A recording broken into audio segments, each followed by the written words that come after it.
Bonjour à toutes et bonjour à tous. J'espère que vous allez très très bien et je suis ravie de vous retrouver pour cette parenthèse. Merci de passer ce moment avec moi. La parenthèse, pour les personnes qui ne connaissent pas, c'est un format plus court que les lectures mensuelles. C'est un tirage qui peut permettre, à condition bien sûr qu'il ait du sens pour vous, qui peut permettre des pistes de réflexion, des pistes de discussion aussi, pourquoi pas, à partager avec votre entourage, qui peut mettre en coup de lumière sur une situation, une émotion, une expérience que vous êtes en train de vivre et peut-être tout simplement vous aider par rapport à une relation ou une situation que vous traversez en ce moment. Deux jeux pour ce tirage, un tarot classique et l'oracle Dis-moi que tu m'aimes. Donc on va commencer par la carte, pardonnez-moi, de l'oracle. Elle porte le numéro 34. Les trois mots qui sont associés à cette carte sont bienveillance, respect et fidélité. Une phrase également est écrite, c'est prends garde sous mon sein la grenade. C'est pas anodin du tout. Les trois mots bienveillance, respect et fidélité, bon, on comprend bien ce que ça veut dire. Cette carte, elle dit, à partir du moment où ce que vous faites, que ce soit dans le cadre d'une relation, que ce soit dans un contexte professionnel, familial, amical, peu importe, à partir du moment où vous faites les choses en présentant ce qui est important pour vous, vos valeurs, etc., mais que vous êtes capable aussi, sans préjugés, sans condamner, d'accueillir les autres avec leurs propres valeurs, avec leurs propres, on va dire, avec leurs enjeux, avec leurs croyances, etc. Et que vous êtes capable d'accueillir tout simplement sans juger, sans préjuger, sans condamner, c'est quelque chose qui va permettre de construire peut-être une relation ou alors une situation qui peut durer dans le temps, qui peut vraiment être pérenne.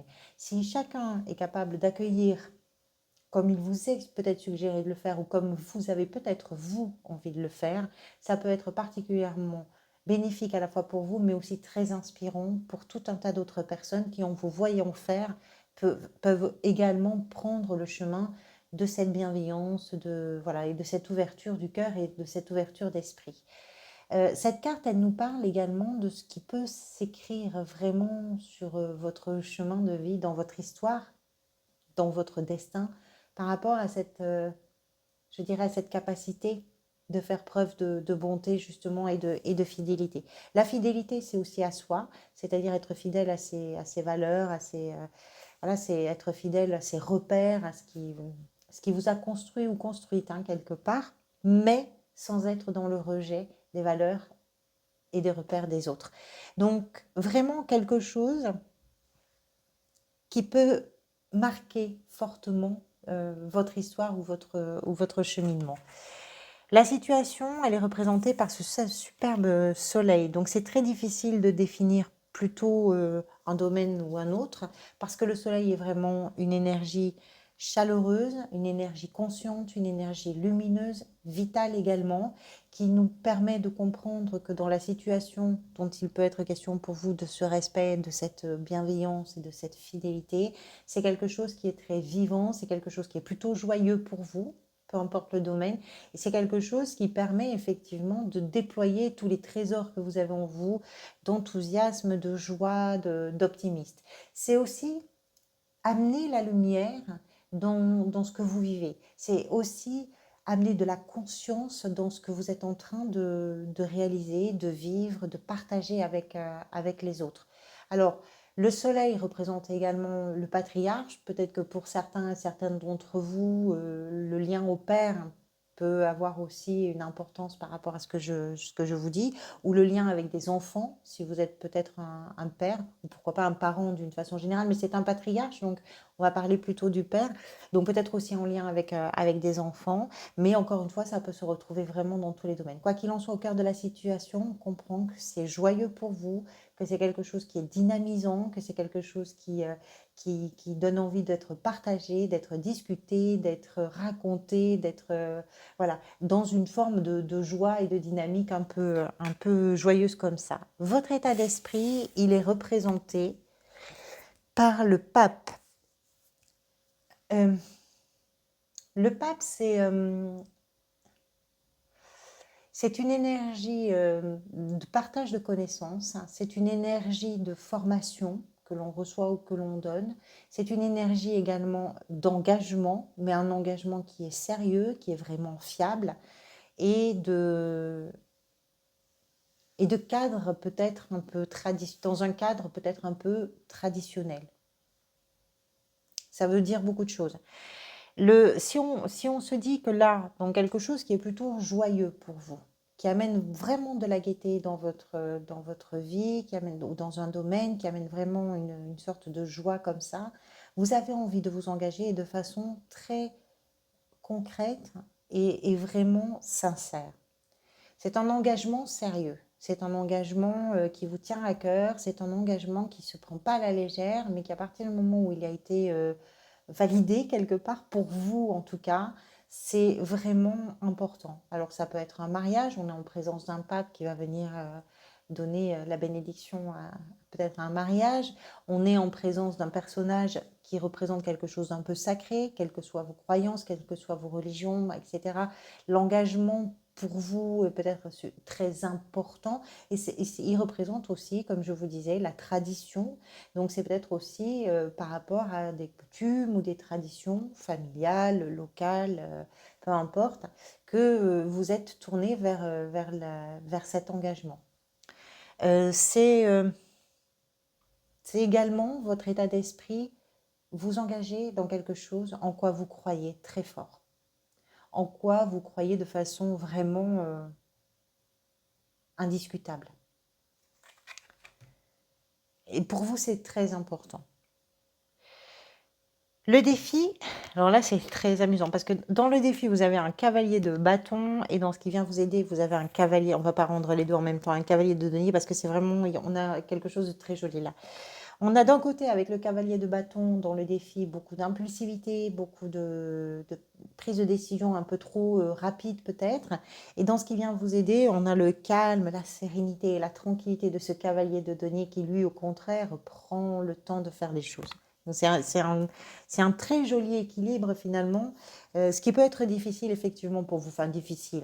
C'est que vous avez peut-être envie d'aller très vite dans certaines choses, que vous êtes impatient et que cette impatience, elle peut vous faire un peu, on va dire, bousculer des personnes, bousculer des situations, etc. Il est fougueux, ce cavalier. On est là encore dans une énergie de vie, dans une énergie de feu. Quand il est bien aspecté, il est gourmand, il a envie vraiment de rentrer dans l'action, il a envie de faire les choses, il a envie de s'embarquer, il répond à toutes les opportunités, il est à l'affût d'ailleurs de chaque opportunité. Vous l'avez tout ça en défi. C'est-à-dire que le défi pour vous, ça va. Alors, soit ça peut être de ne pas courir plein de lièvres en même temps, d'essayer de rester un peu focalisé et de ne pas partir dans tous les sens, mais ça peut être aussi de ne pas céder à une forme d'impulsivité et de frénésie quelque part pour aller vers les opportunités qui se présentent. Et donc, ce qui vient vous aider, c'est ce cavalier de denier qui, lui, au contraire, va prendre le temps de réaliser étape par étape tout ce qui est à réaliser, précautionneux, soigneux, routinier. Il a quelque chose de très mature aussi quelque part. Ces personnages peuvent également représenter, le cavalier de denier peut représenter peut-être quelqu'un dans votre entourage, quelqu'un pourquoi pas d'un signe de terre. Les signes de terre, ce sont les taureaux, les vierges et les capricornes. Quelqu'un qui va vous permettre effectivement une évolution tranquille, mais concrète, réelle, solide, fiable. Et pour vous, sans doute, c'est sécurisante. Parce que ce cavalier construit ça. Il construit quelque chose qui est vraiment rassurant, sécurisant, c'est une stabilité, c'est une force stable, ce cavalier. Et ça, c'est quelque chose qui vient vous aider, que ce soit une personne dans votre entourage ou que ce soit votre choix de faire les choses pas à pas pour construire effectivement ce socle. Ce vers quoi ça pourrait aller représenté ici par les amoureux, je me rends compte que vous avez quand même 3 arcades majeures sur un tirage avec 5 cartes, c'est quand même beaucoup. Les amoureux, ce pourquoi ça peut aller, si par exemple on parle d'un mariage, c'est vraiment une union et on va dire le contrat, quelque part, l'officialisation de cette union avec quelqu'un qui est très très important pour vous, très important dans votre vie et vous êtes vraiment en train de vous engager dans une relation particulièrement significative pour votre existence, pourquoi pas. Ça peut représenter vraiment une personne qui vous correspond tout point et surtout quelqu'un avec qui vous allez grandir. Quelqu'un avec qui la question ne se pose pas, avec qui on se comprend tout de suite, on n'a pas besoin de parler. Donc ça peut être un pacte, ça peut être un mariage, ça peut être tout ça. Pour d'autres, ce vers quoi vous allez, c'est une période durant laquelle vous allez réussir à faire de toutes vos hésitations quelque chose qui va aller dans une seule et même direction parce que vous allez réussir à harmoniser tout ça en prenant le temps, étape par étape, de réaliser tout ce qu'il y a à faire pour vous permettre justement de d'harmoniser ou de réharmoniser tout ce qui chez vous peut jouer sur une forme de dualité. Dans les je veux pas, je peux pas, c'est pour moi, c'est pas pour moi, j'ai envie, mais j'ai pas envie. Vous comprenez l'idée. Voilà pour vous, Almilion. Merci pour votre présence, merci pour vos retours également. Je vous dis à très bientôt pour les lectures mensuelles. Et puis en attendant, prenez soin de vous et profitez de l'instant présent. À bientôt.